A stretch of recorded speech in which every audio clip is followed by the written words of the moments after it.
मेरे ख्याल से मैं बोलता हूँ, आप लोग रिपीट कर सकते हैं, ऐसे करके 3 बार कर लेंगे। सब लोग अपने आप को अनम्यूट कर सकते हैं। ओम नमो भगवते वासुदेवाय। ओम नमो भगवते वासुदेवाय। नमो भगवते वासुदेवाय। ओम नमो भगवते वासुदेवाय। नमो भगवते वासुदेवाय। ओम नमो भगवते वासुदेवाय। तो एक बार 1 से 20 तक मैं एक बार केवल बोल्ड अक्षर वाला रिपीट कर लेता हूँ, जस्ट टू रिकैपिटुलेट। हम लोग अपने सीक्वेंस पे चल रहे थे। लास्ट संडे अपने मंदिर से, इस्कॉन कोलकाता मंदिर से, हमारे बहुत सीनियर डिवोटी आनंद मोहन प्रभु जी का था ना, अजय प्रभु? बलराम प्रभु का। हाँ, बलराम गोविंद प्रभु जी का स्पेशल सेशन था। उस दिन अपने लोग अपना अलग उनका पूरा सेशन अटेंड किए, और काफी अच्छा उन्होंने बताया भी हम लोगों को कृष्णा कॉन्शियसनेस के ऊपर में। तो अभी हम लोग वापस अपना जो सीक्वेंस में चल रहे थे, तो चौथा अध्याय ज्ञान, मतलब पहला अध्याय में जैसे आपका विषाद योग, विषाद उत्पन्न होता है, तो नहीं करेंगे। दूसरे अध्याय में अर्जुन भगवान को सरेंडर करता है। सरेंडर करके, तो सरेंडर करता है इन द सेंस, पहला अध्याय में अर्जुन भगवान को सरेंडर नहीं करके वो अपनी बुद्धि से चल रहा था, अपना लॉजिक दे रहा था और अपना दिमाग लगा रहा था, और सारा लॉजिक दे के ये जस्टिफाई करने की कोशिश कर रहा था कि युद्ध करना नहीं चाहिए, युद्ध करने में कोई लाभ नहीं है, बहुत हानि है, ऐसा करके वो जस्टिफाई किया। फिर सेकेंड चैप्टर में आके 7वां श्लोक में परीक्षा में त्वाम धर्म निश्चितम रोहितम में शिष्यस्ते हम साधुआम स्वाधिमाम त्वाम प्रपन्नम, यानी कि वो भगवान को सरेंडर करता है कि मैं पूरा कंफ्यूज हूँ, मेरे को समझ में नहीं आ रहा है, आप मेरे को बताइए कृपा करके मेरे को क्या करना चाहिए, ऐसा भाव से वो सरेंडर करता है। और सरेंडर करते ही भगवान उसको सबसे पहले ये बोलते हैं कि अर्जुन, तुम इतनी बुद्धिमान होके भी, और तुम कहाँ ये देहात्म बुद्धि में फंस गए। तो देहात्म बुद्धि मतलब बॉडीली कॉन्शियसनेस में कहाँ फंस गए, यानी अर्जुन जो भी लॉजिक दे रहा था वो सारा बॉडीली कॉन्शियसनेस में दे रहा था। तो ये भूल गया था कि ये सारे जो भी प्रॉब्लम्स और जो लॉजिक वो बता रहे हैं, ये सारे इस देहात्म बुद्धि से रिलेटेड है। यानी कि जब तक हम इस शरीर में हैं, तब तक हमारे सगे संबंधी, और तब तक पाप पुण्य, और तब तक समाज का विकास, और ये सारी लॉजिक जो है सारे देहात्म बुद्धि से जुड़े। तो भगवान सबसे पहले उसको पॉइंट आउट करते हैं कि कहाँ पॉइंट करते हैं, यानी कि जो सबसे पहला पॉइंट हमको ध्यान में रखना चाहिए कि देहात्म बुद्धि से निकल के हम लोग सेल्फ कॉन्शियसनेस लाना चाहिए। बॉडीली कॉन्शियसनेस से निकल के हमको सेल्फ कॉन्शियसनेस लाना चाहिए। ध्यान में रखने का कि सेल्फ कॉन्शियसनेस हम भूल जाते हैं। और दूसरा, उसके बाद भगवान उसको बताते हैं कि बॉडी और सेल्फ हम लोग अलग अलग है। कैसे अलग अलग है? सेल्फ मतलब हम लोग, मैं जो सेल्फ हूँ वो ये शरीर नहीं है, मैं ये हाथ नहीं हूँ, मैं ये पाँव नहीं हूँ, मैं ये माथा नहीं हूँ, मैं तो ये इसके अंदर जो सोल है, आत्मा है, वो हूँ मैं। तो सोल जो है that is different from the body. ये हम लोग अक्सर जानते हैं कि भाई कभी किसी की डेथ हो जाती है तो हम लोग बोलते हैं वो शरीर छोड़ के चले गए, उन्होंने शरीर छोड़ दिया, ही हैज लेफ्ट, जबकि उनकी बॉडी यही रहती है। तो ये सेकंड पॉइंट भगवान बताते हैं। उसके बाद थर्ड पॉइंट भगवान बताते हैं कर्म के बारे में, कि अर्जुन कर्म तो करना पड़ेगा, लेकिन कर्म कैसे कर्म करने चाहिए और कैसे कर्म हम लोग कर रहे हैं उसके बारे में बताते हैं। तो भगवान उसमें सकाम कर्म बताते हैं, फिर निष्काम कर्म बताते हैं, फिर भक्तिमय कर्म बताते हैं, और अल्टीमेटली भगवान उसमें ये बताते हैं कि सकाम कर्म बहुत अच्छा नहीं है। ऑल्दो सकाम कर्म भी अपने आप में ठीक है, क्योंकि सकाम कर्म करना तो कर्म तो करना ही पड़ेगा, लेकिन सकाम कर्म करने से भी अल्टीमेटली वो ऑब्जेक्टिव डेस्टिनेशन वही है, मैं ही हूँ, लेकिन वो बहुत स्लो प्रोसेस है। फिर निष्काम कर्म, मैंने सकाम कर्म करने से, सकाम कर्म करने से भगवान बता रहे कि हम लोग कर्म फल के प्रति बंधन में बंधेंगे। तो सकाम कर्म जो है हमको कर्म के फलों के बंधन में बांधता है, तो हम लोग को लिबरेट नहीं होने देता। तो सकाम कर्म बंधन का कारण होता है, और वो बंधन का मतलब हम लोग इस भौतिक जगत में ही फंसे रहेंगे, और भौतिक जगत में अगर फंसे रहेंगे तो जन्म मृत्यु जरा व्याधि, इसके चक्कर में हम लोग फंसे रहेंगे, इससे किसी को छुटकारा नहीं है। तो यानी कि हम लोग दुखालय में, दुखालयम अशाश्वतम, ये जो भौतिक जगत दुखालय है और अशाश्वत है, टेम्पोररी है, यहीं पे हम फंसे रह जाएंगे। तो उसके बाद भगवान निष्काम कर्म बताते हैं।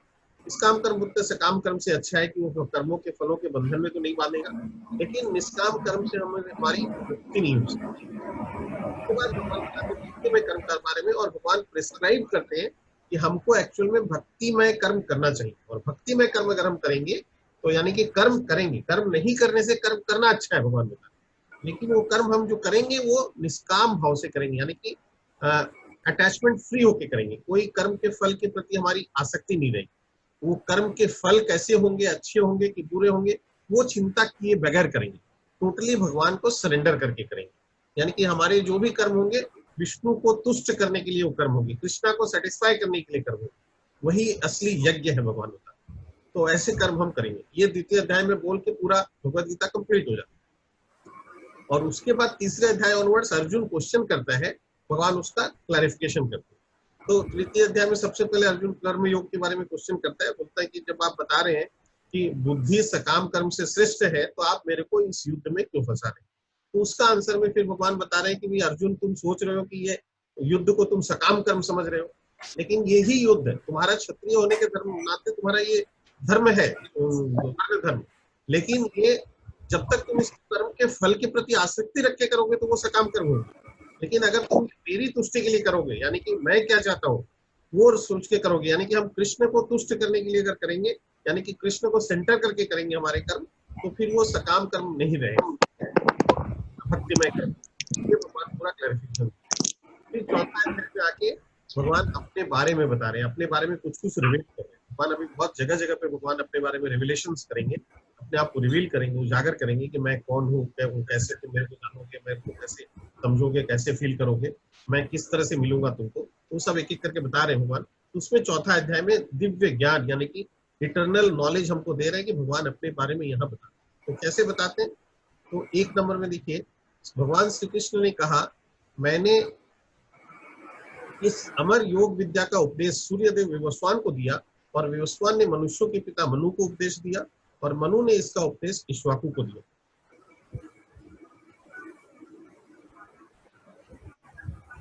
इस प्रकार यह परम विज्ञान गुरु परंपरा द्वारा प्राप्त किया गया, और राजर्षियों ने इसे इसी विधि से इसे समझा, किंतु काल क्रम में यह परंपरा छिन्न हो गई, अतः यह विज्ञान यथा रूप में लुप्त हो गया लगता है।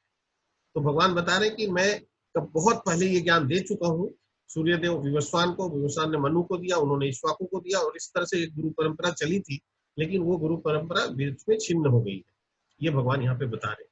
उसके बाद अब आज मैं मेरे द्वारा वही यह प्राचीन योग यानी परमेश्वर के साथ अपने संबंध का विज्ञान तुमसे कहा जा रहा है, क्योंकि तुम मेरे भक्त तथा मित्र हो, अतः तुम इस विज्ञान के दिव्य रहस्य को समझ सकते हो।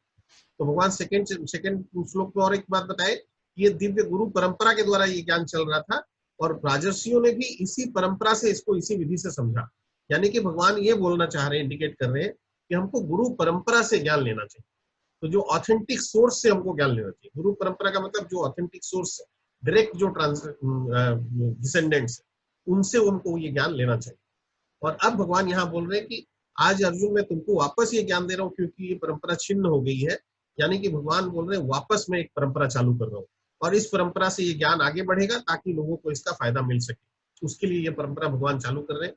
और उसमें भगवान और एक बात बता रहे हैं कि अर्जुन को भगवान ये ज्ञान क्यों दे रहे हैं, क्योंकि उसका एक क्वालिफिकेशन भगवान बोल रहे हैं कि एक प्री क्वालिफिकेशन रिक्वायरमेंट है, मतलब तुम मेरे भक्त तथा मित्र हो। यानी कि भगवान का भक्त ही केवल इस ज्ञान को ठीक से समझ सकेगा। यानी कि जो भक्ति में रहेगा वही भगवान को, यानी भक्ति में आना चाहता है, यानी भक्ति भाव से जो इसको जानना चाहेगा वही इसे समझ पाएगा।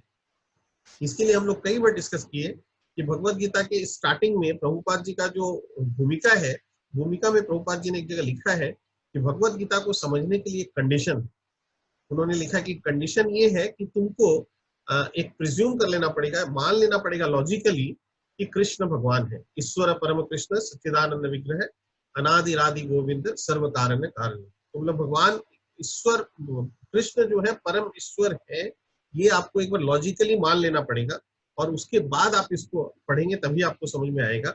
नहीं तो अगर आप शुरू से ही एक ये लॉजिक लेके बैठे रहेंगे कि नहीं कृष्ण तो भगवान नहीं है, वो तो एक आम आदमी है, तब फिर आपको भगवत गीता का वो ज्ञान समझ में आना ही मुश्किल है, नहीं आएगा समझ। तो ये प्री क्वालिफिकेशन यहाँ पे भक्ति भाव, गीता को समझने के लिए। उसके बाद अर्जुन बोल रहा है, यहाँ पे कुछ क्वेश्चन कर रहा है कि सूर्यदेव विवस्वान आपसे पहले हो चुके हैं, यानी कि आपसे ज्येष्ठ हैं, तो फिर कैसे समझूं कि प्रारंभ में भी आपने इन्हें इस विद्या का उपदेश दिया था। बहुत लॉजिकल क्वेश्चन अर्जुन कर रहा है, क्योंकि ये जो भगवत गीता का ज्ञान अर्जुन और कृष्ण के बीच में हो रहा है संवाद, ये 5000 साल पुराना है। और विवस्वान मतलब भगवान सूर्यदेव, वो तो लाखों वर्ष पहले आए थे। तो अर्जुन बोले तो उनको आपने कहाँ से ज्ञान दे दिया। अब देखिए भगवान उसका क्या आंसर दे रहे हैं। श्री भगवान ने कहा, तुम्हारे तथा मेरे अनेकानेक जन्म हो चुके, मुझे तो उन सबका स्मरण है, किंतु हे परंतप तुम्हें उनका स्मरण नहीं रह सकता है। भगवान बोल रहे हैं कि मेरे को तो सब याद है, सारे जन्मों की बातें, यानी कि हजारों जन्म हो चुके हैं, लेकिन बोला तुमको उस पुराने जन्मों की बात याद है भी नहीं और तुमको रहने की बात भी नहीं है। यानी कि हम लोग भौतिक जीव हैं, अर्जुन भी एक भौतिक जीव था, तो बोले भौतिक जीवों को पुराने जन्मों की बात याद रखने की बात ही नहीं है। बोला लेकिन मेरे को सब याद है, भगवान ये बता। तो यद्यपि मैं अजन्मा तथा विनाशी हूँ और यद्यपि मैं समस्त जीवों का स्वामी हूँ, तो भी प्रत्येक युग में मैं अपने आदि दिव्य रूप में प्रकट हूँ। ये बहुत इंपॉर्टेंट नोट करने वाली बात है कि भगवान खुद ही बोल रहे हैं, स्वयं ही वापस, क्योंकि हमारे मन में ये आएगी कि भगवान बोल रहे हैं बार बार जन्म ले चुके हैं, इसका मतलब क्या भगवान भी जन्म लेते और मरते हैं। तो भगवान यहाँ बता रहे हैं कि मैं तो एक्चुअली अजन्मा हूँ और अविनाशी हूँ, मेरा न तो विनाश हो सकता है और न ही मैं जन्म लेता हूँ, मेरे को जन्म लेने की आवश्यकता ही नहीं। तो फिर कैसे मेरा जन्म होता है? प्रत्येक युग में मैं अपने आदि दिव्य रूप में प्रकट होता हूँ, भगवान अपीयर होते हैं। तो ही अपीयर्स एंड डिसअपीयर्स। तो जन्म और मृत्यु नहीं होती उनकी, लेकिन वो अपीयर करते हैं, प्रकट होते हैं और अप्रकट होते हैं। तो ये भगवान यहाँ पे क्लियर कर रहे हैं। फिर भगवान बोल रहे हैं, हे भरतवंशी, जब भी और जहां भी धर्म का पतन होता है और अधर्म की प्रधानता होने लगती है, तब तब मैं अवतार लेता हूँ। यदा यदा ही धर्मस्य ग्लानिर्भवति भारत, अभ्युत्थानम अधर्मस्य तदात्मानं सृजाम्यहम्। परित्राणाय साधूनाम विनाशाय च दुष्कृता, धर्म संस्थापनाध्याय संभवामि युगे युगे। बोले भक्तों का उद्धार करने, दुष्टों का विनाश करने तथा धर्म की फिर से स्थापना करने के लिए मैं हर युग में प्रकट होता हूँ। फिर भगवान बोल रहे हैं, हे अर्जुन, जो मेरे आविर्भाव तथा कर्मों की दिव्य प्रकृति को जानता है, वह इस शरीर को छोड़ने पर इस भौतिक संसार में पुनः जन्म नहीं लेता, अपितु मेरे सनातन धाम को प्राप्त होता है।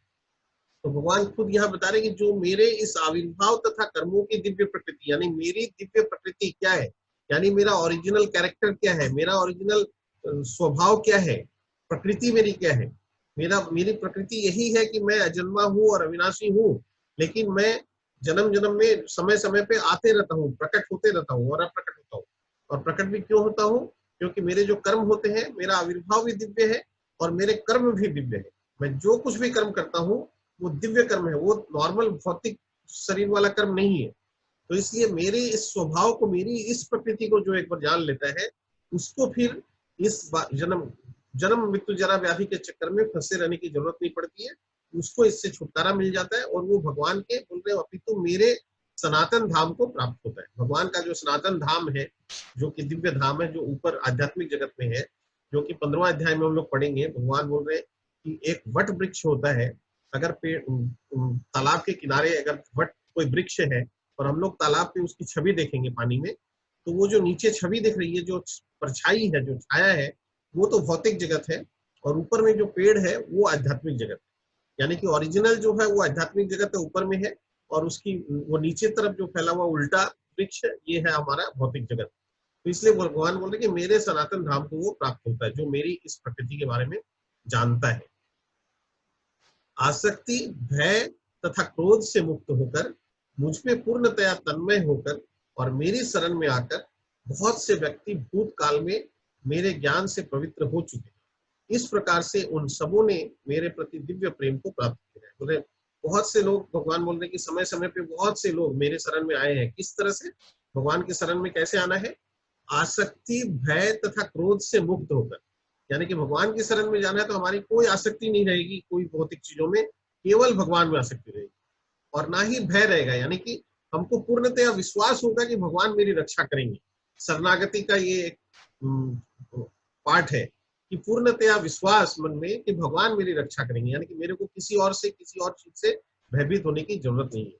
और क्रोध भी, और अगर हम भगवान में तन्मय होंगे तो क्रोध होने का सवाल ही नहीं। तो बोला आसक्ति, भय तथा क्रोध से मुक्त होकर मुझ में पूर्णतया तन्मय होकर और मेरी शरण में आकर बहुत से व्यक्ति भूतकाल में मेरे इस ज्ञान से पवित्र हो चुके। इस प्रकार से उन सबों ने मेरे प्रति दिव्य प्रेम को प्राप्त किया।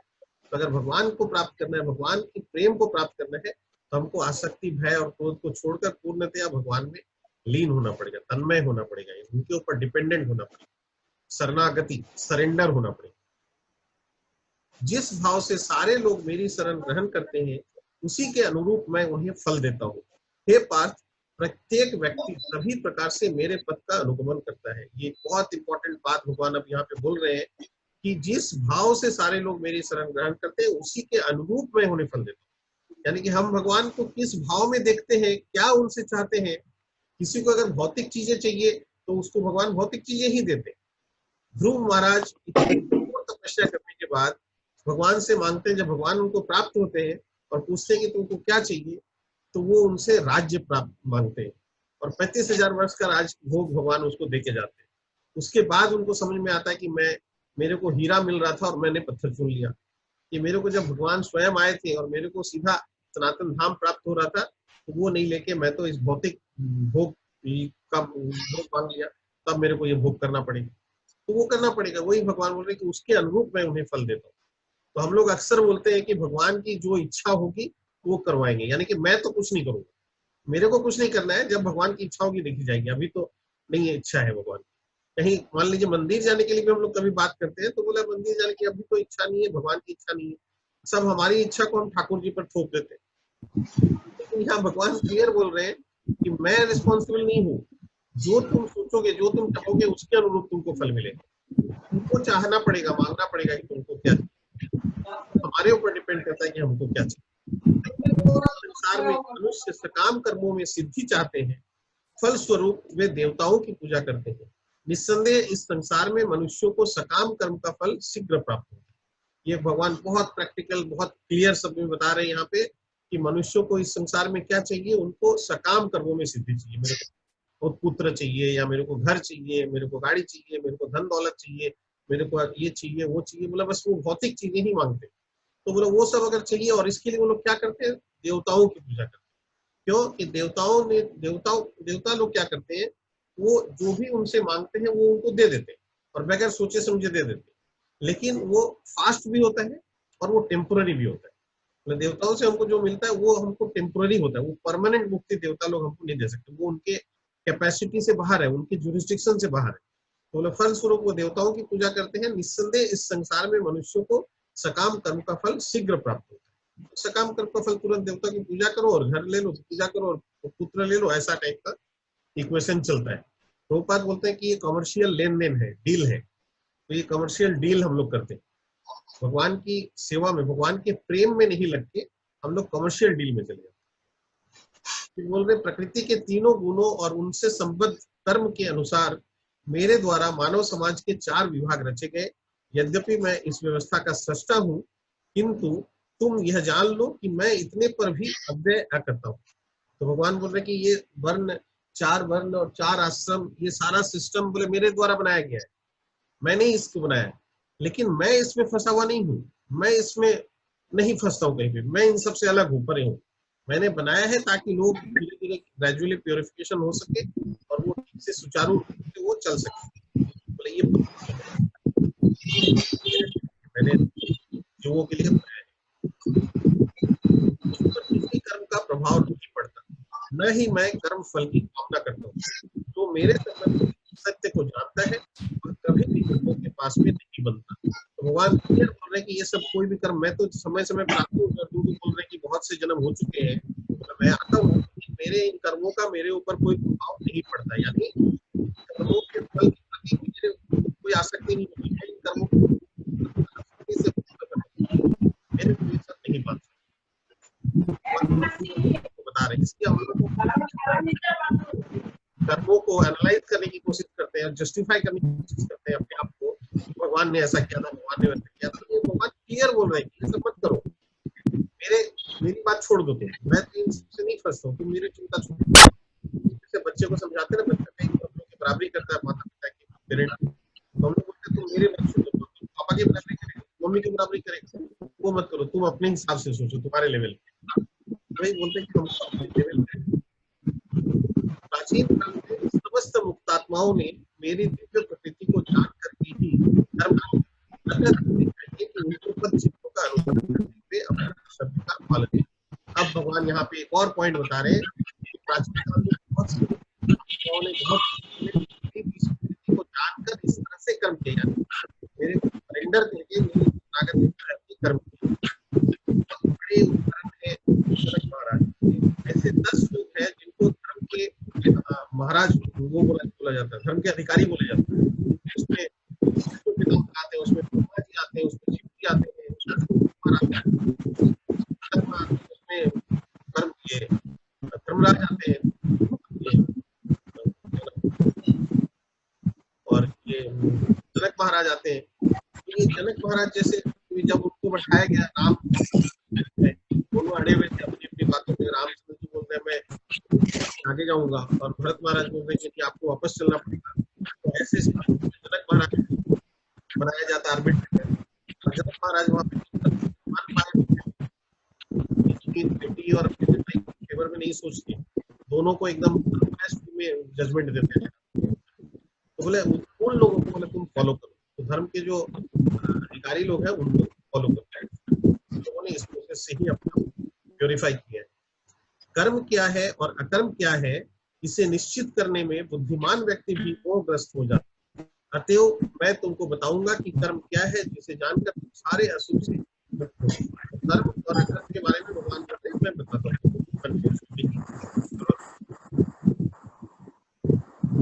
बारीकियों को समझना अत्यंत कठिन है, अतः मनुष्य को चाहिए कि वह यह ठीक से जाने कि कर्म क्या है और अकर्म क्या है।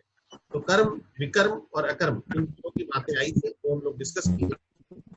जो मनुष्य कर्म में अकर्म और अकर्म में कर्म देखता है, वह सभी मनुष्यों में बुद्धिमान है और सब प्रकार के कर्मों में प्रवृत्त रहकर दिव्य स्थिति में रहता है।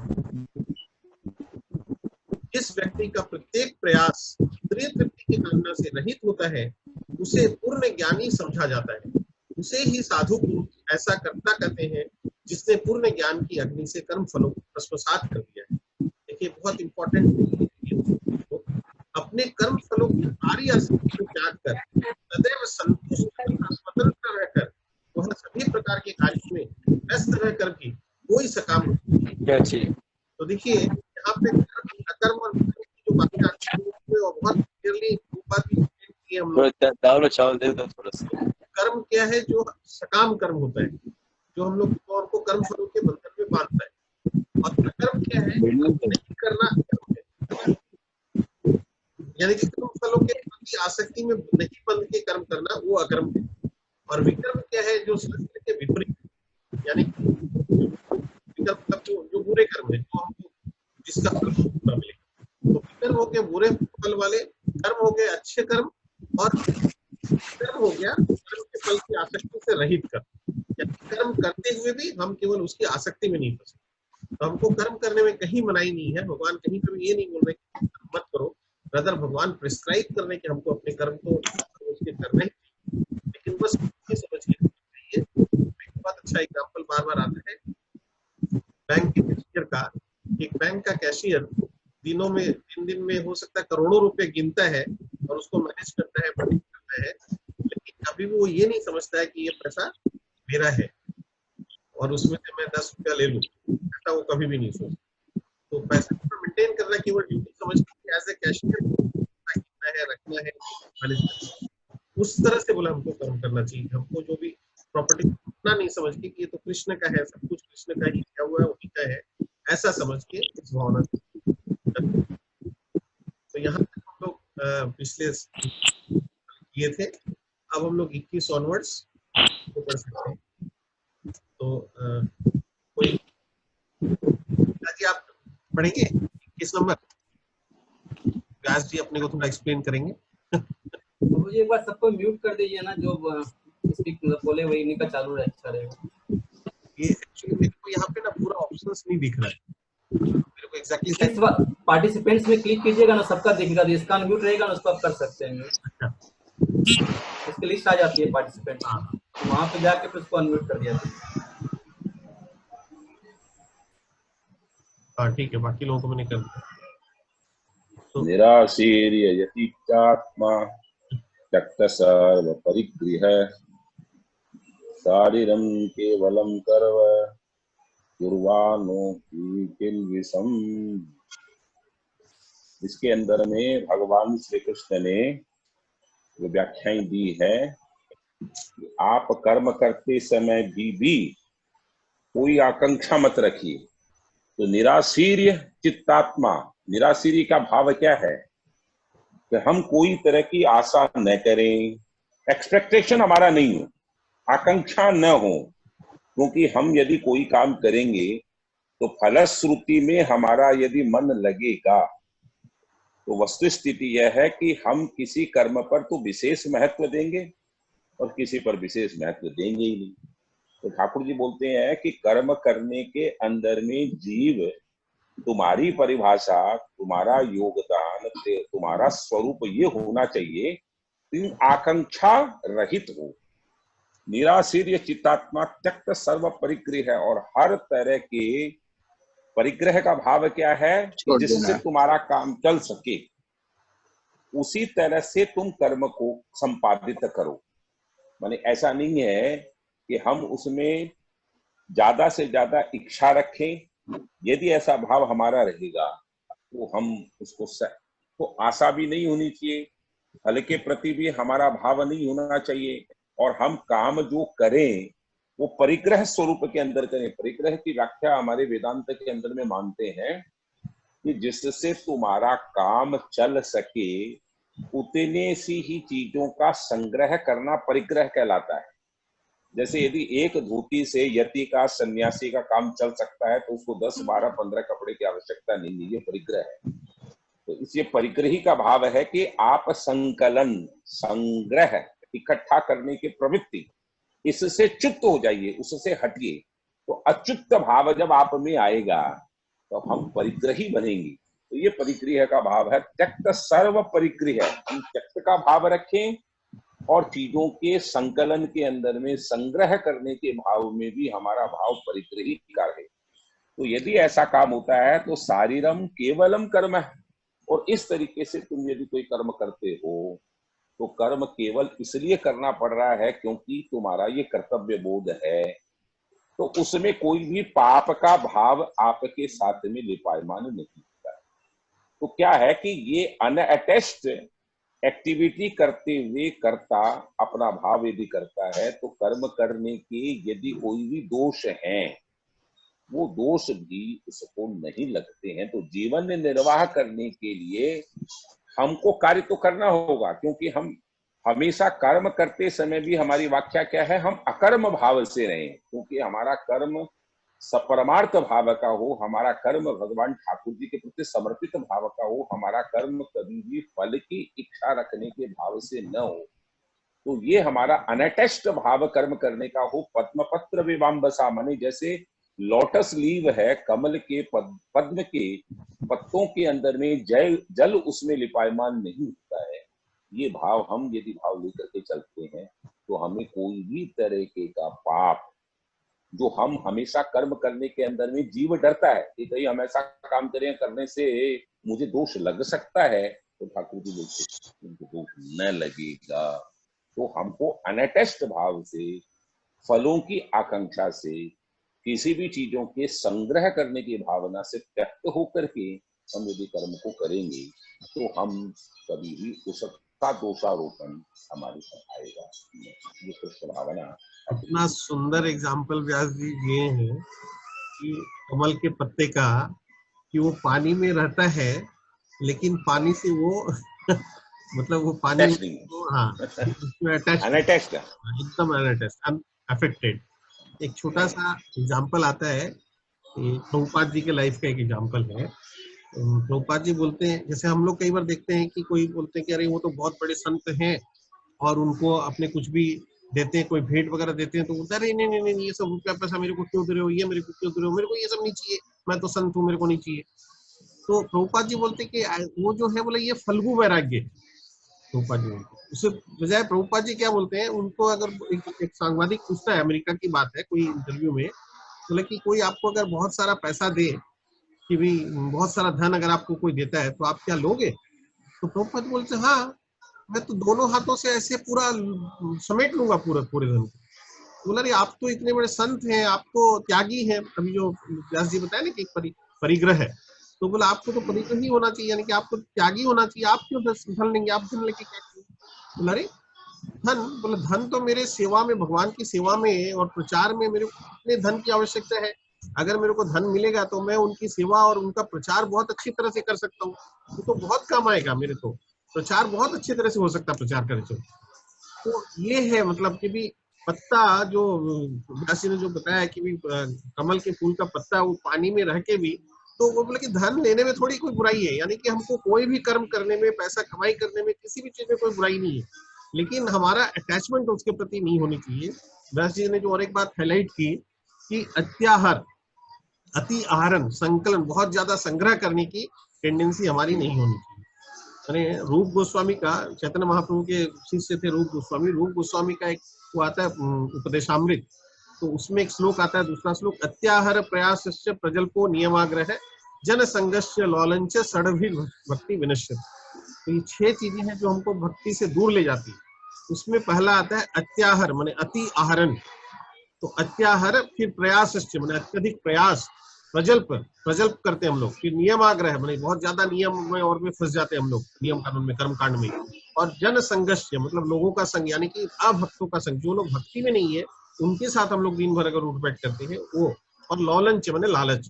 तो उसमें पहला पॉइंट आता है अत्याहार, अति आहरण। बोला अति आहरण जो होता है हमको, मतलब जिसकी कोई भी पशु आप देखिए तो केवल उसके जितना जरूरत होता है उतना ही आहरण करके निकल जाता है, और हम लोग तो केवल अपना नहीं, अपने पुत्र प्रपौत्र 7 पीढ़ी तक, मतलब और हमारे पीढ़ी तक का करने में लगे रहते हैं। तो बोला वो अत्यधिक आहरण की जरूरत नहीं है, आपका जितना काम चल सके, शरीर निर्वाह हो सके, उतना जरूरत का आप जरूर लीजिए, उसमें कोई मनाही नहीं है। भगवान का समझ के लीजिए कि भगवान ने आपको दिया है, तो आपका मान लीजिए जैसे हम रिटायर करेंगे 60 साल के बाद, और अगर 90 साल 100 साल की जीने का वो रहता है तो 30-40 साल कैसे निकलेगा वो भी सोचिए, उसमें कोई बुराई नहीं है, लेकिन उसके प्रति हमारी आसक्ति नहीं फंसे, हम उसमें आसक्ति में नहीं फंसे, उसकी आसक्ति। देखिए अगला श्लोक में ही व्यास जी पढ़ेंगे, या लीला जी आप पढ़ेंगे क्या? हेलो, हाँ लीला जी पढ़िए 22 हाँ नंबर। जी पढ़ें। यदृक्षालाभ संतुष्टो द्वंद्वातीतो विमत्सरः समः सिद्धावसिद्धौ च प्रीत्वापि न निबध्यते। जो स्वतः होने वाले लाभ से संतुष्ट रहता है, जो द्वंद्व से मुक्त है और ईर्ष्या नहीं करता, जो सफलता और असफलता में दोनों में स्थिर रहता, समान रहता है, वह कर्म करता हुआ भी कभी बंधता नहीं। कृष्ण भावना भाव व्यक्ति अपने शरीर निर्वाह के लिए भी अधिक प्रयास नहीं करता, वह अपने आप होने वाले लाभों से संतुष्ट रहता है। वह न तो मांगता है न उधार लेता है, किंतु यथा सामर्थ्य व सच्चाई से कर्म करता है और अपने श्रम से जो प्राप्त होता है उसी से संतुष्ट रहता है। अतः वह अपनी जीविका के विषय में स्वतंत्र रहता है। वह अन्य किसी की सेवा करके कृष्ण भावना में संबंधी अपने सेवा में व्यवधान नहीं आने देता, किंतु भगवान की सेवा के लिए वह संसार की द्वैतता से विचलित हुए बिना कोई भी कर्म कर सकता है। संसार की यह द्वैतता गर्मी, सर्दी अथवा सुख दुख के रूप में भी अनुभव की जाती है। कृष्ण भावना भावित व्यक्ति द्वैतता से परे रहता है, क्योंकि कृष्ण को प्रसन्न करने के लिए वह कोई भी कर्म करने में झिझकता नहीं है। अतः वह सफलता और असफलता दोनों में ही समभाव रहता है। वे लक्षण तभी दिखते हैं जब कोई दिव्य ज्ञान में पूर्णतः स्थित हो। लीला जी आप भी बताइए इसके बारे में थोड़ा। नहीं, वो जितना व्यास जी बता सकते हैं, हम लोग की उतनी क्षमता भी नहीं है। व्यास जी को सुनने के लिए व्यास जी हैं। आप ही एक्सप्लेन करिए सर। बताइए सर। नहीं, ठाकुर जी इसके अंदर में जो भाव दे रहे हैं वो हमको द्वंद्व से ऊपर ले जाने का भाव देते हैं। कर्म में भी हमारा द्वंद्व क्या बनता है, या तो हम कर्म करते हैं जिसमें हमारा राग है, या हम कर्म करते हैं जिसमें द्वेष है। और ये दोनों ही हमको कष्ट देते हैं, ये दोनों ही हमको अधोगति की तरफ ले जाते हैं, नीचे ले जाते हैं, ऊर्ध्व गति की तरफ हमको नहीं ले जाते। बिल्कुल। तो इस द्वंद्व से हमको हटना होगा। सिद्ध और असिद्ध दोनों परिस्थितियों के अंदर में हम जब हमारा काम सफल हो जाता है, आज अरुण जी ने बहुत बढ़िया प्रोग्राम किया, बहुत सक्सेसफुल हुए, 2000 डेलीगेट आए तो मन फूल गया। तो ये सिद्धि के अंदर में भी हम अपनी आत्म प्रपंच भाव से हम ये रखना चाहते हैं कि हमको प्रसिद्धि मिली, सिद्धि मिली, और एक हम अच्छा कार्य किए, बहुत रुपये लगाए, बहुत व्यवस्था किए, उसके बाद में भी वो कार्य सक्सेसफुल नहीं हुआ तो हम डिप्रेशन में चले गए, बड़ी तकलीफ। तो ठाकुर जी बोलते हैं न तो सिद्धि में न असिद्धि में, दोनों के अंदर में तुम्हारा समभाव होना चाहिए। यदि तुम ये भाव लेकर के कर्म करते हो तो वो कर्म तुमको बांधते ही नहीं। रामचरित्र मानस के अंदर में एक उल्लेख आता है कि लक्ष्मण जी को मेघनाद की शक्ति लगी, शक्ति लगने से वो मूर्छित हो गए, और भगवान की माया के कारण हनुमान जी के द्वारा संजीवनी लाई गई, और उसके प्रयोग से और हनुमंत लाल के इस अथक प्रयास के बाद में लक्ष्मण जी को मूर्छा चली गई। तो लोग पूछ रहे हैं रणांगन के अंदर में, चैतन्य भाव आने के बाद में लक्ष्मण जी से कि अरे लक्ष्मण, आपको तो बहुत बड़ी शक्ति लगी थी, आपको हृदय आपका विदीर्ण हो गया था, क्या आपको दुख नहीं हुआ, कष्ट नहीं हुआ? तो लक्ष्मण जी क्या बोलते हैं, मैं क्या जानू, ये तो भगवान राम की माया है, मेरे तो कभी ये शक्ति लगी नहीं, मैं तो मूर्छा भाव के अंदर में भी ठाकुर की दास्य भक्ति के अंदर में पराकाष्ठ भाव के अंदर में समावित भाव में था।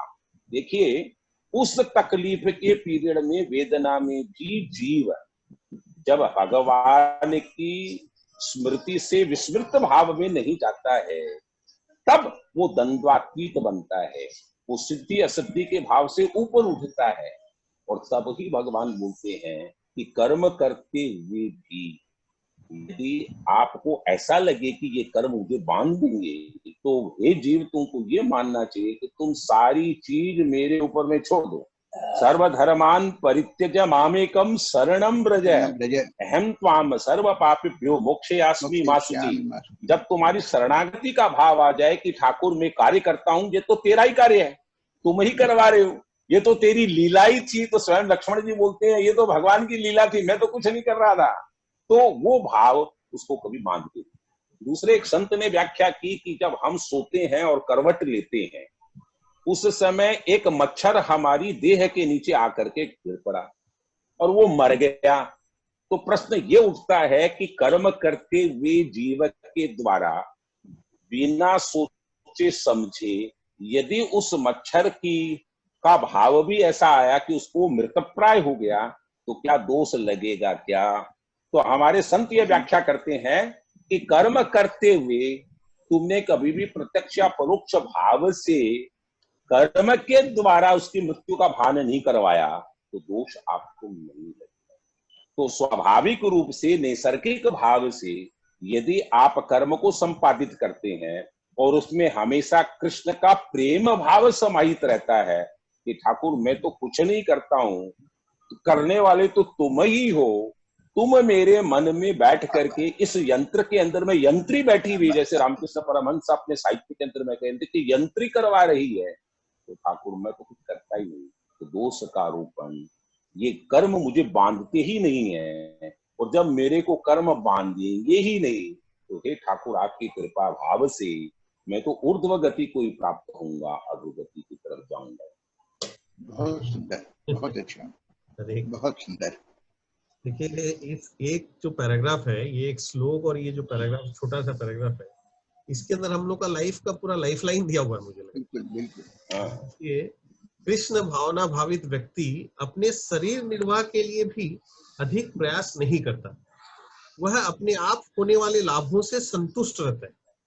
वह न तो मांगता है न उधार लेता है, किंतु यथा सामर्थ्य वह सच्चाई से कर्म करता है और अपने श्रम से जो प्राप्त हो पाता है उसी में संतुष्ट रहता है। तो यानी कि कर्म करने के लिए बोल रहे हैं कि कर्म करो, कर्म नहीं करने मना कर रहे हैं, कर्म करो, लेकिन बस कर्म की जो वैसे बहुत सुंदर से एक्सप्लेन किया कि भाई हमको उसमें जो भी मिला हम संतुष्ट उसी में, वो भगवान का प्रसाद समझ के ले लो। भगवान के प्रति पूर्ण आस्था, वो हमारी आस्था का प्रतीक है कि भगवान के प्रति आस्था है। मेरे को कम मिला या ज्यादा मिला, वो ईर्ष्या नहीं करेगा दूसरों को देख। देखिए बोला ना कि अतः वह अपनी जीविका के विषय में स्वतंत्र रहता है, वो टेंशन में नहीं रहता है क्या होगा नहीं होगा, कृष्ण अपने ही संभालेगा। अपनी राखी में कृष्ण ने, कृष्ण इतना सुंदर भाव इसमें है कि भगवान अपने ही देखेंगे हमको क्या चाहिए, कितना चाहिए, वो सब वो अपनी संभालेगा। मतलब देखिए प्रभुपाद जी जो इस्कॉन के फाउंडर आचार्य थे, वो 70 साल की उम्र में 1965 वो अमेरिका गए। और अमेरिका क्यों गए? 1933 और सब कुछ माधव है। भक्ति सिद्धांत सरस्वती ठाकुर उनके गुरुदेव थे। वो 1933 में उनको बोल के गए थे अपना लास्ट समय में कि तुम युवा हो, इंग्लिश जानते हो, तुम पाश्चात्य में जाके तुमको प्रचार करना है और पाश्चात्य देश में जाके तुमको कृष्ण भावना का प्रचार करना है। ये प्रभुपाद जी को बोल के गए थे 1933 में। और सोचिए 65 तक, मतलब जब प्रभुपाद जी का उम्र हो गया 70 साल, तब तक उनके लाइफ में वो हॉन्ट करते रहा कि मेरे को गुरुदेव का आदेश हुआ है, मेरे को पाश्चात्य में जाना है, प्रचार करना है, प्रचार करना है। और ये उनको हॉन्ट करते रहता था, मतलब मेरे को रात रात भर सोने नहीं देता था ये गुरु का आदेश। और बोला 1965 में फाइनली उनको मौका मिला। वो भी कैसे मिला? उनकी एक शिष्या थी यहाँ पे कलकत्ता में ही, और वो एक शिपिंग कंपनी में थी, वो कार्गो शिपिंग लाइन थी, उसकी सीईओ थी। और उसको उन्होंने, वो उनकी शिष्या थी, उन्होंने उनको बोला कि तुम्हारी तो इतनी जहाज जाती है, तुम मेरे को किसी जहाज में अमेरिका भेजो। तो वो बोले कि गुरुजी आप कहाँ अमेरिका जाएंगे, मेरे तो सारे मालवाही जहाज है, उसमें कैसे जाएंगे? तो बोले नहीं मैं तो उसी में चला जाऊंगा, तुम मेरे को व्यवस्था करके दो।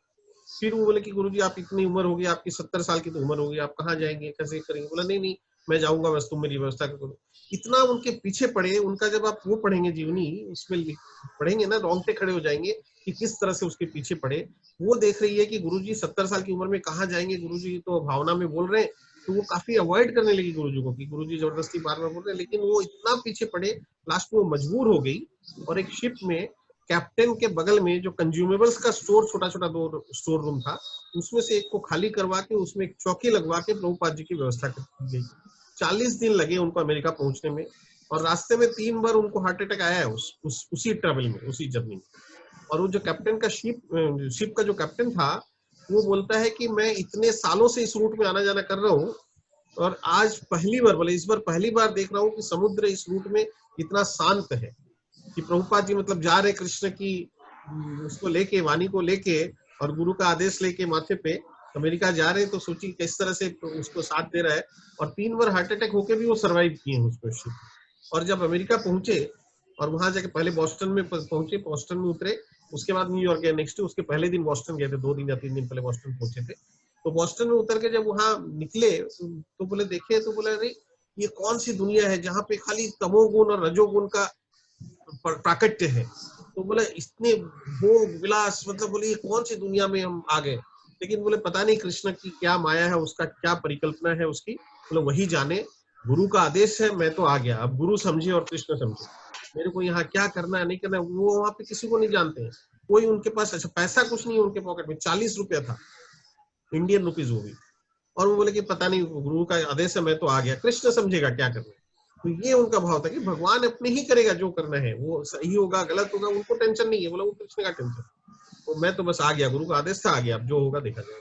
तो इस तरह का भाव, मतलब कि भी क्या करना है नहीं करना है, अपने ऊपर में कोई रिस्पॉन्सिबिलिटी, स्वामित्व, ओनरशिप अपना नहीं है, ओनरशिप कृष्ण का है। मैं तो केवल बस कर रहा हूँ। इसीलिए मेरे को जो मिला, जैसा मिला, बोला अच्छा मिला तो ठीक है, बुरा मिला तो ठीक है, मैं तो उसी में संतुष्ट हूँ। तो किंतु भगवान की सेवा के लिए संसार की द्वैतता से विचलित हुए बिना, भगवान तो व्यास जी ने बहुत सुंदर से एक्सप्लेन किया है कि दोनों भाव में हमको समभाव में, माने दोनों परिस्थिति में समभाव में रहना है। तो यानी कि सुख में बहुत ज्यादा उत्साहित नहीं होना है, एक्साइटेड नहीं होना है, और दुख में बहुत ज्यादा विचलित नहीं होना है। दोनों का ही स्कोप नहीं है। जब हम भगवान के शरण में है तो फिर वो उसका है, दुख है तो भी वो संभालेगा, सुख है तो भी वो संभालेगा, मतलब वो उसी के लिए, उसका भी रिस्पॉन्सिबिलिटी और ओनरशिप जो है। भगवान बोल रहे हैं कि आगे 18वां अध्याय में देखेंगे, बहुत सुंदर से भगवान ने अर्जुन को बोला है कि तुम बस मेरे ऊपर छोड़ दो, ये सब टेंशन मेरे ऊपर छोड़ दो। और फाइनली तो जो अभी जी ने बताई दिया, सर्वधर्मान परित्यज्य मामेकम शरणम, एक श्लोक का पूरा भगवद गीता, सर्वधर्मान परित्यज्य मामेकम शरणम व्रज माम सर्वपापेभ्यो मोक्षयिष्यामि मा शुचः। तो पूरा शरणागति का वो है, उसी को बार बार भगवान। 23 नंबर और कोई अजय प्रभु पढ़ेंगे? प्रभु पढ़ दो। हाँ। गत संगस्य मुक्तस्य ज्ञानावस्थित चेतसः यज्ञायाचरतः कर्म समग्रम प्रविलीयते। जो पुरुष प्रकृति के गुणों के प्रति अनासक्त है और जो दिव्य ज्ञान में पूर्णतया स्थित है, उसके सारे कर्म ब्रह्म में लीन हो जाते हैं। तात्पर्य: पूर्ण रूपेण कृष्ण भावना भावित होने पर मनुष्य समस्त द्वंद्वों से मुक्त हो जाता है और इस तरह भौतिक गुणों के कलमश से भी मुक्त हो जाता है।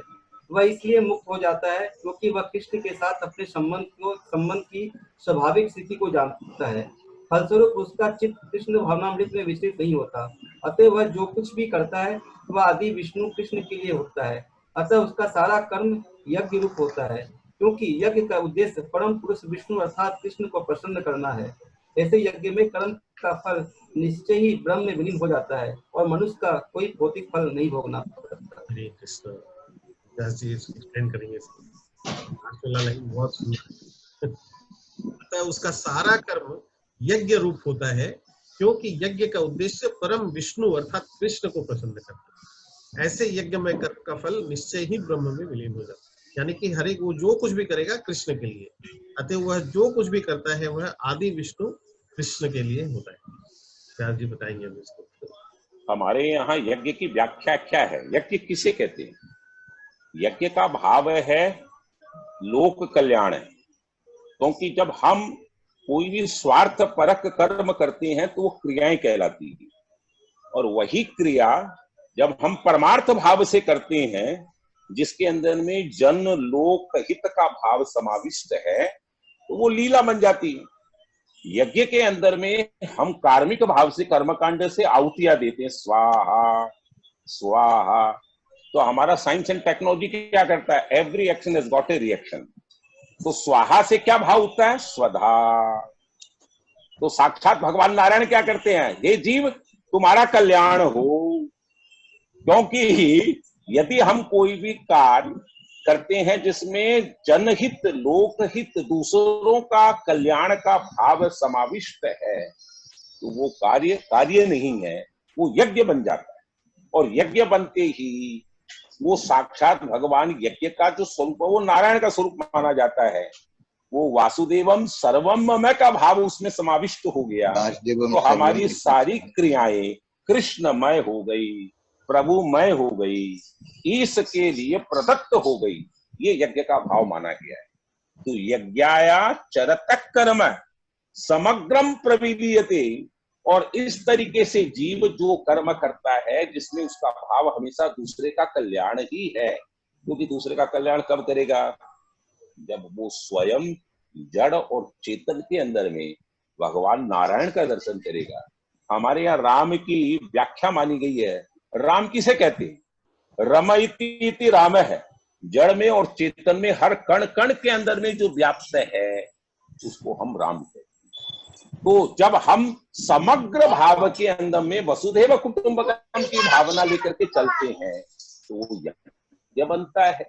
और यज्ञ बनने से हमारी साक्षात ब्रह्म से साक्षात्कार हो जाता है।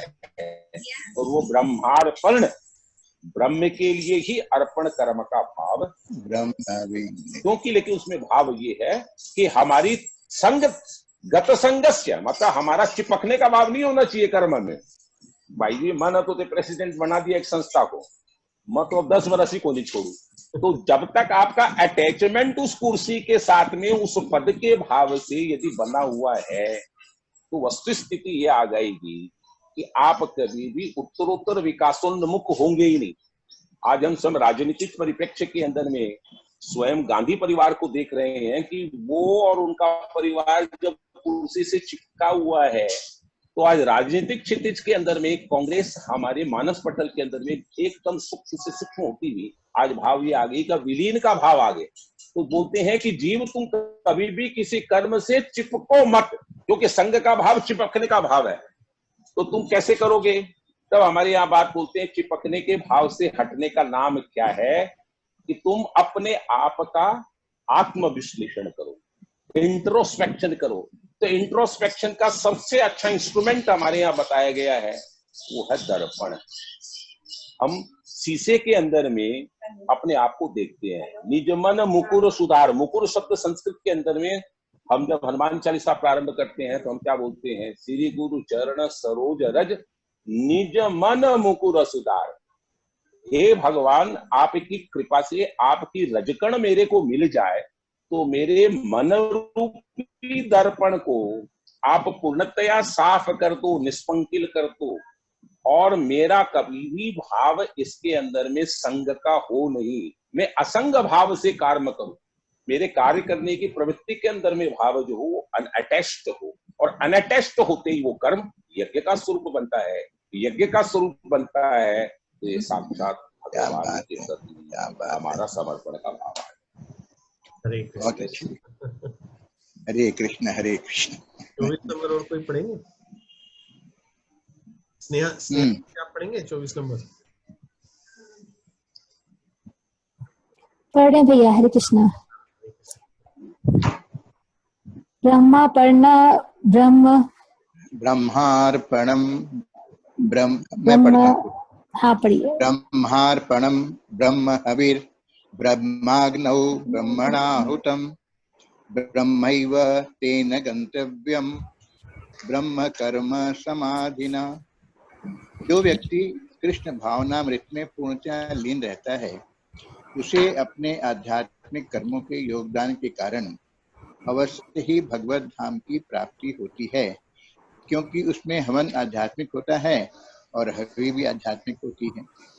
तात्पर्य, यहाँ इसका वर्णन किया गया है कि किस प्रकार कृष्ण भावना भावित कर्म करते हुए अंततो गत्वा आध्यात्मिक लक्ष्य प्राप्त होता है। कृष्ण भावनामृत विषयक विविध कर्म होते हैं जिनका वर्णन अगले श्लोकों में किया गया है, किंतु इस श्लोक में केवल कृष्ण भावनामृत का सिद्धांत वर्णित है। भौतिक कलमश से ग्रस्त बद्धजीव को भौतिक वातावरण में ही कार्य करना पड़ता है, किंतु फिर भी उसे ऐसे वातावरण से निकलना ही होगा। जिस विधि से वह ऐसे वातावरण से बाहर निकल सकता है वह कृष्ण भावनामृत है। उदाहरण के लिए, यदि कोई रोगी दूध की बनी वस्तुओं के अधिक खाने से पेट की गड़बड़ी से ग्रस्त हो जाता है तो उसे दही दिया जाता है, जो दूध से ही बनी अन्य वस्तु है। भौतिकता में ग्रस्त बद्ध जीव का उपचार कृष्ण भावनामृत के द्वारा ही किया जा सकता है, जो यहाँ गीता में दिया हुआ है। यह विधि यज्ञ या विष्णु या कृष्ण को प्रसन्न करने के लिए किए गए कार्य कहलाती है। भौतिक जगत के जितने ही अधिक कार्य कृष्ण भावनामृत में या केवल विष्णु के लिए किए जाते हैं, पूर्ण तल्लीनता से वातावरण उतना ही अधिक आध्यात्मिक बनता रहता है। ब्रह्म शब्द का अर्थ है आध्यात्मिक। भगवान आध्यात्मिक हैं और उनके दिव्य शरीर की किरणें ब्रह्म ज्योति कहलाती है। यही उनका आध्यात्मिक तेज है। प्रत्येक वस्तु इसी ब्रह्म ज्योति में स्थित रहती है, किंतु जब यह ज्योति माया इंद्र तृप्ति द्वारा आच्छादित हो जाती है तो यह भौतिक ज्योति कहलाती है। यह भौतिक आवरण कृष्ण भावनामृत द्वारा तुरंत हटाया जा सकता है। अतएव कृष्ण भावनामृत के लिए अर्पित हवि, ग्रहण करता, हवन, होता तथा फल, यह सब मिलकर ब्रह्म या परम सत्य है। माया द्वारा आच्छादित परम सत्य पदार्थ कहलाता है। जब यही पदार्थ परम सत्य के निमित्त प्रयुक्त होता है तो इसमें फिर से आध्यात्मिक गुण आ जाता है। कृष्ण भावनामृत मोहजनित चेतना को ब्रह्म या परमेश्वर उन्मुक्त करने की विधि है। जब मन कृष्ण भावनामृत में पूरी तरह निमग्न रहता है तो उसे समाधि कहते हैं। ऐसी दिव्य चेतना में संपन्न कोई भी कार्य यज्ञ कहलाता है। आध्यात्मिक चेतना की ऐसी स्थिति में योगदान करता, योगदान, उपभोग, यज्ञ करता था अंतिम फल, यह सब परब्रह्म में एकाकार हो जाता है। यही कृष्ण भावनामृत की विधि है।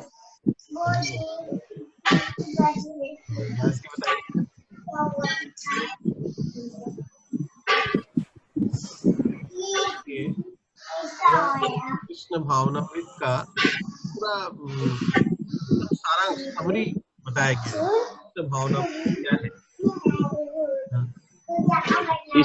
इस श्लोक के अंदर में और हमारे ज्ञानामृत को पूर्ण रूपेण भर करके भगवान नारायण ने प्रस्तुत किया है। हम द्वैत और अद्वैत दो फिलॉसफियों के अंदर में हम चलते हैं, वेदांत के अंदर में, उपनिषद के अंदर में। ये उपनिषद का सार है। इस श्लोक का इसकी मीमांसा बहुत विशाल बृहद स्वरूप के अंदर में है, क्योंकि हम अर्पण करते हैं तो ब्रह्म को, कार्य करवाता है वो भी ब्रह्म को, सुवा आदि जो उसके उपकरण है वो भी ब्रह्म का, और फलश्रुति भाव भी है वो भी ब्रह्म का। तो हम जो कुछ करते हैं वो ब्रह्ममय है, वो ईश्वरमय है। और हमारे चरमोत्कर्ष भाव क्लाइमेक्स का हमारे अध्यात्म के अंदर में, स्पिरिचुअलिज्म में है कि हम अनंतो गत्वा, हमारे में, जीव में और भगवान में, साक्षात शिव में कोई भी अंतर नहीं रहता है। इसीलिए हमारे यति सन्यासी ज्ञान मार्ग के अंदर में इसको शिवोहम की भावना कहते हैं, एकोहम द्वितीयो नास्ति ही। और यहाँ पर हमारे अद्वैत की व्याख्या आती है कि जीव यदि इस भाव को आत्मसात करके की क्रियाओं का क्रियान्वयन करे तो उसमें और भगवान साक्षात नारायण के अंदर में, भगवान शिव के अंदर में कोई भी फर्क नहीं। क्यों कि सिचुएशन ऐसा है कि उसे हर जगह भगवान के दर्शन होते हैं, हर क्रियाओं के भाव के अंदर में भगवान के प्रति अर्पण किया जाने वाला भाव दिखता है। उपकरण आदि के अंदर में वो देखता है कि ये कार्य तो साक्षात भगवान ही कर रहे हैं। हमारे सामने में ब्रह्मा भी यदि कोई बैठे हैं तो साक्षात भगवान ही बैठे हुए हैं। इसलिए हमारे कठोपनिषद में, ईशोवास्य उपनिषद के अंदर में जो कि हमारे वेदांत की व्याख्याएं हैं, वो हमारी जो क्लाइमेक्स है वेद के अंदर में, उसमें इसी भाव को प्रतिष्ठित किया गया है। तो ये भाव जब जीव अपना लेता है तो उसके अंदर में और साक्षात नारायण के अंदर में कोई भाव नहीं होता है, और वह ईश्वरत्व के अंदर में, ईशत्व के अंदर में, नारायणत्व के अंदर में प्रवेश कर जाता है। और यही भाव जब स्वयं नरेंद्र प्रथम बार भगवान रामकृष्ण परमहंस से मिला था, उसने कहा था कि ठाकुर आप बोलते हैं कि सब कुछ माँ के पास में है, मेरे को तो भूख लगी हुई है, मांगो, मुझे अन्न दो। तो उन्होंने कहा अरे जाओ तुम माँ से मांगो। और वो माँ के पास जाता है तो उससे शब्द नहीं निकलते हैं। माँ के विशाल भाव को, वो जो आर्त भाव से माँ की प्रार्थना करता है, तो स्वयं नरेंद्र को निखिल निरंजनी यंत्री भगवती जगदम्बा के दर्शन होते हैं, और वो स्वयं अपने भौतिक सुख की इच्छाओं को भूल जाता है और स्वयं अपने आप उसके पास समाविष्ट भाव के अंदर में साधना में प्रवेश करता है। स्वयं रामकृष्ण परमहंस जब नरेंद्र से पूछते हैं कि तुमने माँ से क्या अन्न मांगा, माँ के पास पहुंच करके गुरु जी मैं क्या मांगू, वहां तो सब कुछ था, करने वाली भी थी, परोसने वाली भी थी, खिलाने वाली भी थी, और स्वयं में खाने वाला भी भगवती यंत्री स्वयं दक्षिणेश्वर काली थी। तो ये भाव को जब हम प्राप्त कर लेते हैं तो वहां पर जीव में और ईश्वर में कोई अंतर। हरे कृष्ण।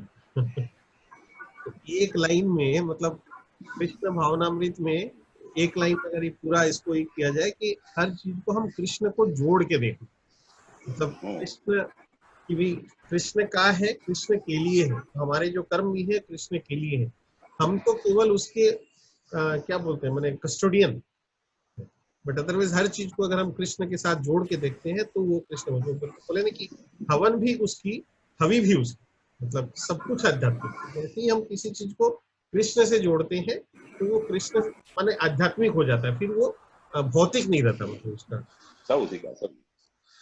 तो ये एक लाइन में, और ऐसे तो बहुत सुंदर एक्सप्लेन तो व्यास जी किए। तो मेरे ख्याल से आज यही 24 तक रखते हैं। हरे कृष्णा। करिएगा, हाँ, इसको मीमांसा करने की जरूरत है। ये वास्तव में चतुर्थ अध्याय का चरमोत्कर्ष है। चौथवें अध्याय का ये 24वां श्लोक इतना विशद है कि इसमें भगवान की सारी शक्तियों का समाविष्ट भाव है। बिल्कुल पूरा एकदम कंप्लीट वो है अपने आप में। ऐसे तो भगवद गीता का कोई भी श्लोक जब देखते हैं तो लगता है इसी में सारा का सारा निचोड़ इसी श्लोक में आ गया। तो आज यहीं पे अपने रखते हैं, और किसी को अगर कुछ बोलना है तो बोलिए। पुद्दार जी भी हैं। पुद्दार जी, मनोज बजाज जी, आप कुछ बोलेंगे तो बोलिए। वीरेंद्र गोयल जी हैं हमारे।